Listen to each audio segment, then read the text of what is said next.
بزرگان دین یہ واقعہ لکھتے ہیں کہ ایک نوجوان جو گلیوں میں گھوم کر اپنا سامان بیچ کر جو اس سے اجرت حاصل ہوتی اس سے اپنا پیٹ پالتا تھا، لیکن وہ بڑا حیا اور نیک پارسا تھا۔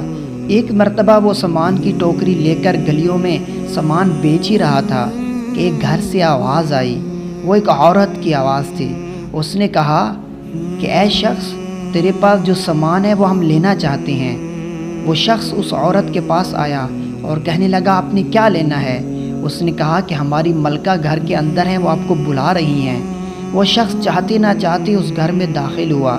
جیسے داخل ہوا تو وہاں کوئی بھی نہیں تھا، صرف ایک ملکہ خوبصورت حسین و جمیل عورت موجود تھی۔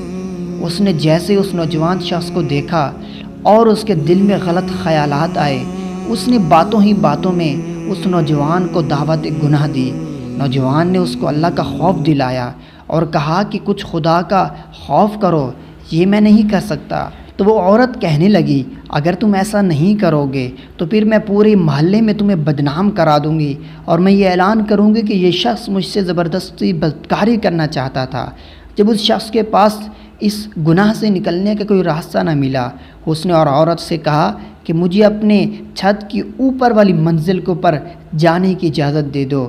اور اس عورت نے کہا ٹھیک ہے، آپ میرے چھت کی اوپر والی منزل پہ جا سکتے ہو۔ وہ شخص جیسے چڑھا، سیڑھیوں پہ چڑھ ہی رہا تھا، دل میں سوچ رہا تھا اے اللہ مجھے اس بدکاری سے بچا لے۔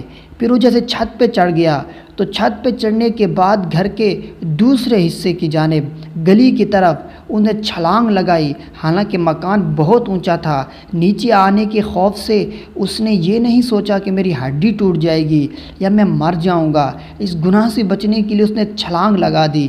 چھلانگ کیا لگائی کہ اللہ تعالیٰ نے جبرائیل علیہ السلام کو بھیج دیا۔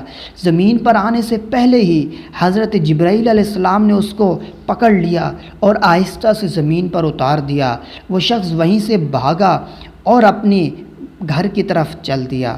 معلوم ہوا کہ جو گناہ سے بچنے کی کوشش کرتا ہے اللہ اس کے لیے راہ نکال دیتا ہے۔